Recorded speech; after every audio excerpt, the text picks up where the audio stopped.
Hello friends, welcome to my channel. ഇന്ന് ഞാൻ ഉണ്ടാക്കാൻ പോകുന്നത് ഉള്ളിച്ചോറാണ്. വളരെ ടേസ്റ്റി ആയിട്ടുള്ള ഒരു ചോറിന്റെ റെസിപ്പി ആണ് ഇത്.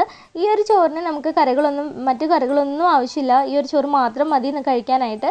നല്ല ടേസ്റ്റി ആയിട്ടുള്ള ഒരു ചോറാണ്. അപ്പോൾ ഇതെങ്ങനെയാണ് ഉണ്ടാക്കുന്നതെന്ന് നോക്കാം. അതിനായിട്ട് 1 ടേബിൾ സ്പൂൺ നെയ്യ് എടുത്തിട്ട് ഒരു ചീനച്ചട്ടിയിലോട്ട് ഇട്ട് കൊടുത്തിട്ടുണ്ട്.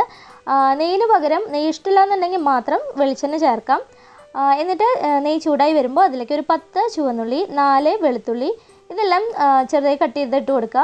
എന്നിട്ട് ലോ ടു മീഡിയം ഫ്ലെയിമിൽ ഇട്ടിട്ട് വേണം നമ്മൾ ഇതൊന്ന് വഴറ്റിയെടുക്കാനായിട്ട്. അപ്പോൾ നല്ലതുപോലെ വഴറ്റിയെടുക്കണം. അതിലേക്ക് 1/2 ടീസ്പൂൺ ഉപ്പ് ഇട്ട് കൊടുക്കുക. ഇത് ഹൈ ഫ്ലെയിമിലൊക്കെ ഇട്ട് കഴിഞ്ഞാൽ പെട്ടെന്ന് കരിഞ്ഞു പോകാനായിട്ട് ചാൻസ് ഉണ്ട് കേട്ടോ. അപ്പോൾ ഇതുപോലെ നന്നായി ഇത് മൂത്ത് വന്നാൽ മതി.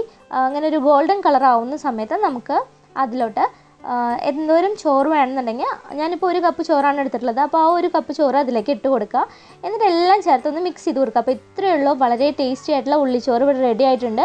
ഇനി നമുക്ക് കുറച്ച് ഉള്ളി നെയ്യിലൊന്ന് വറുത്തിട്ട് സെപ്പറേറ്റ് വറുത്ത് അതിന് മുകളിലൊന്ന് ഗാർണിഷ് ചെയ്ത് കൊടുത്തു കഴിഞ്ഞാൽ അടിപൊളിയായിട്ടോ. വേറെ ഒരു കറി ഇതിന് വേണ്ട, നല്ല ടേസ്റ്റാണ് ഇത് കഴിക്കാനായിട്ട്. സാധാരണ ഇത് ഡെലിവറിക്ക് കഴിഞ്ഞെടുക്കുന്ന സമയത്ത് അവർക്ക് അമ്മമാർ ഉണ്ടാക്കി കൊടുക്കുന്ന ഒരു ചോറാണ് കേട്ടോ.